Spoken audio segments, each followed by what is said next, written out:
In this lesson, we will discuss some common indicators of compromise. In the world of cybersecurity, indicators of compromise, commonly referred to as IoCs, are pieces of forensic data that identify potentially malicious activity on a network or system.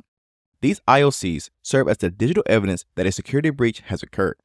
These indicators of compromise include things like account lockouts, concurrent session usage, blocked content, impossible travel, resource consumption, resource inaccessibility, out-of-cycle logging, public/documenting documenting that you've been hacked, and missing logs. First, we have account lockouts. An account lockout is a common indicator of compromise that occurs when an account has been locked out due to multiple failed login attempts.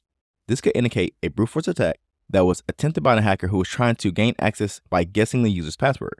For example, if an account is locked out after numerous unsuccessful login attempts in a short period, it is usually a clear sign that someone is trying to break into the account.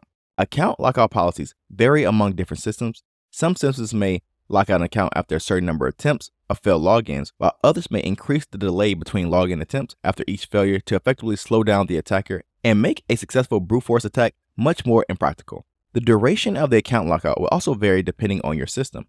Some systems may implement a temporary lockout, where the account is automatically unlocked after a certain period of time, such as 15 minutes or 4 hours or some time-based reset. Other high-security systems may require a manual intervention by an administrator to unlock the account to ensure that the suspicious activity is investigated prior to the account being unlocked. While account lockout is a valuable security feature, it must be balanced with usability.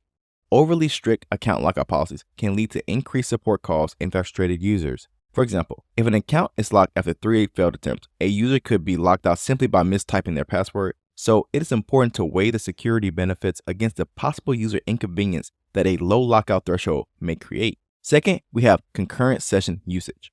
Concurrent session usage refers to multiple active sessions from a single user account. This could indicate that the account has been compromised and is being used by an attacker while the legitimate user is logged in. For example, if an employee is logged into their account from their office computer, but another session from a different location is active at the same time, it's a strong indication of a security breach. In this example, it could have been a false positive since an employee could be logged in from different devices. However, exercising caution is important here because if one session is in the United States while the other active session is happening from Europe, then it is a good sign that a compromise has occurred. Third, we have blocked content. Blocked content is another indicator of compromise that refers to attempts to access or download content that has been blocked by security protocols. This could indicate a user trying to access malicious content or an attacker trying to download sensitive data. For example, if there are repeated attempts to download a blocked file, it could suggest that a user's account has been compromised and is being used to steal data. Fourth, we have impossible travel. Impossible travel is a unique indicator of compromise that involves detecting logins from geographically distant locations within a specific time frame that makes physical travel between those locations impossible to achieve. For example, if a user account logs in from New York and then from London within an hour, there's a good chance that an account compromise has occurred because a single user cannot travel from New York to London in less than 5 or 6 hours by taking a plane. Often, you will see impossible travel and concurrent sessions usage grouped together since they often, but not always, occur simultaneously. Fifth, we have resource consumption. Unusual spikes in resource consumption, such as CPU, memory, or network bandwidth, can serve as a good indicator of compromise. This excessive resource utilization can indicate a malware infection or a distributed denial of service attack or DDoS attack that is concurrently underway.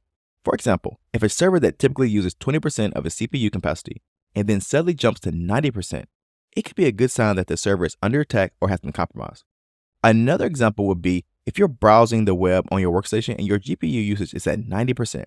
This is a good indication that the system may be a zombie and has been enrolled as a crypto mining agent or performing some other kind of computational resource-heavy task for a threat actor, both of which have become very popular attacks in recent years.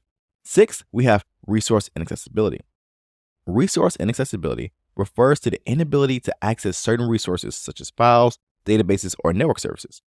This could indicate a ransomware attack where an attacker encrypts a victim's files and demands a ransom for their release. For example, if a user suddenly cannot access these files and receives a ransom note, this is an obvious and clear sign that they are a victim of a ransomware attack. Seventh, we have an out-of-cycle logging. Out-of-cycle logging refers to log entries that occur at unusual times, such as late nights or on weekends where no one is expected to be working.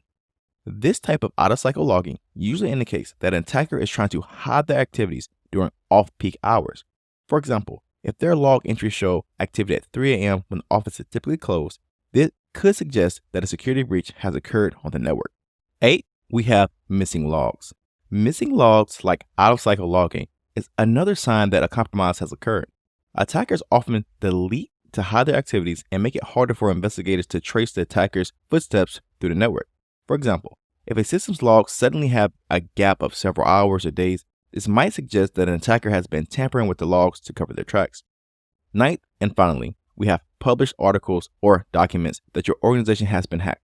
Sometimes an attacker will publicly disclose that they hacked a system either to boast about their skills or cause reputational damage to the organization. This type of publishing can occur on social media, hacker forums, in a newspaper article, or even on a victim's own website. For example, if a company's website is defaced with the message claiming that the hacktivism group was responsible for the attack, this is obviously a clear sign that your website has been compromised. So remember, recognizing these indicators of compromise is crucial to your success as a cybersecurity professional. Indicators of compromise are the evidence includes left behind by a threat actor that can provide us insights and some early warning signs of potential breaches so that we can act swiftly to contain and mitigate any damage.